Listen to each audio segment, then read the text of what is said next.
Good afternoon, everybody. It is November 27th, 2024. It is 3:21 in the afternoon. Okay, so this is part 6 of John Hagee's Jerusalem Countdown. World War III has begun. This section is called The Muslim Birthrate. Gabriel. Another matter the American people are not considering is the Muslim birth rate.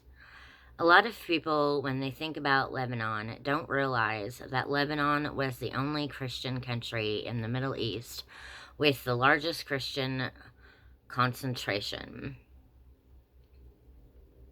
It was the Christians in Lebanon who gave the world the Paris of the Middle East.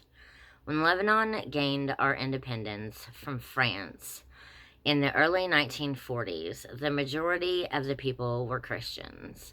The Muslims were in the minority, but over the years, those numbers began to change. We, the Christians, shrunk and we became the minority. The Muslims, because of their birth rate, made possible because of the way a Muslim man is permitted to marry up to 4 wives at a time, grew in population at a much faster pace than any other rate. The most famous Muslim in the world today is Osama bin Laden. Osama bin Laden is one of 53 children. He himself has 27 children. Look at those numbers. If you look at Osama bin Laden and his father, they have produced 80 children. How many parents do you know in America, Christians or Jews, or anywhere around the world who have produced that many children in such a brief period of time? That's what tipped the scales in Lebanon. Once the Muslims became the majority, they started demanding more rights in government. They demanded more representation, and in Lebanon, we had given them the best schools. The Muslim Lebanese were the most educated Muslims in the Middle East, and because of the Christian influence in Lebanon, we had built the best economy. The Christians in Lebanon are the descendants of the Phoenicians. I have no idea how to say that. We were great in commerce. We inherited those commercial skills from our ancestors, so we were able to build the best economy in the Middle East without any dependence on foreign oil.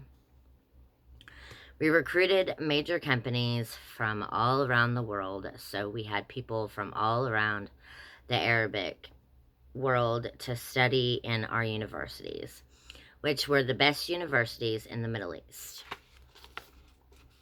They worked in our economy because they had the best jobs that we could offer them, and their countries didn't have and didn't offer those kinds of jobs. We had open borders. We welcomed everybody in because of our Judeo-Christian values and culture. We wanted to share with our Arabic neighbors the wealth we'd created, the good life, the good education, but we didn't realize you can offer somebody everything you have, but you can never change their culture. We had people who had no desire to be immersed in our society, to become like us, to better themselves, and to take that betterment into their cultures. Instead, they wanted to bring down our culture. That was the beginning of the civil war in Lebanon, which broke the population in half. The Muslims became the majority with the influx of the Palestinians out of Jordan when King Hussein kicked Yasser Arafat out of Jordan in the Black September conflict.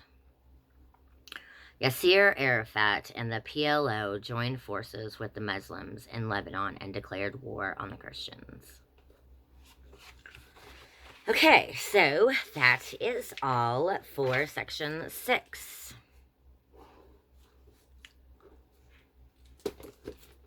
Thank you for watching this video. Thank you for commenting below. And everybody have a good day. Good night or good evening, depending on what time you're watching this.